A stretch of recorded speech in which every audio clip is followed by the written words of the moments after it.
Lassoing. This to me is probably the single most important skill to have.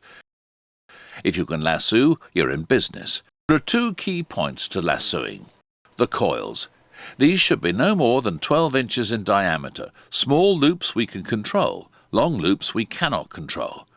We can throw small loops further than long loops, so we make small loops, and the greater distance we have to lasso, the more line we need, and therefore the more coils we will need. Here I'm about to lasso a cleat from 10 feet away, so I need to coil all the line and then separate into two sets of coils with one part of the line between them.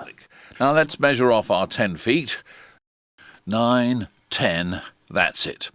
And then the second key point to a successful lasso, throw the coils high and wide. I flick more or less. And as you can see, I've thrown it beyond the cleat by a good 2 or 3 feet. Notice I'm holding on to both ends of the rope. Letting go of one end would be disappointing. Of course, if I was on a boat, one end would be attached to a cleat. I need a bit more line separating the coils to give me more swing. There we go. And there we have it. Generally, we're lassoing from shorter distances, 5 feet or so, and we would use just 4 coils, 2 in either hand. Of course, lassoing conditions here were perfect, a nice rope and no restrictions. The minute you go on a boat, you find there are things in the way. Here we have the ensign right in the way of any mooring or lassoing activity, so we'll remove it for the time being and replace it when we've finished.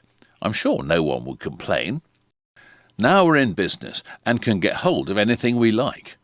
So here we are coming in for a very short distance lasso. 2 coils in either hand, a single part of the line between them. With the cleat lassoed, we take up the slack carefully. We don't want to flip the line off the cleat, and then make fast with an oxo to the cleat on board. Sometimes, of course, we have quite a height advantage from which to throw our lasso. And that's lassoing. Practice makes perfect. Actually, that's asking for trouble. Practice reduces the chances of things going wrong. Yes, that's better.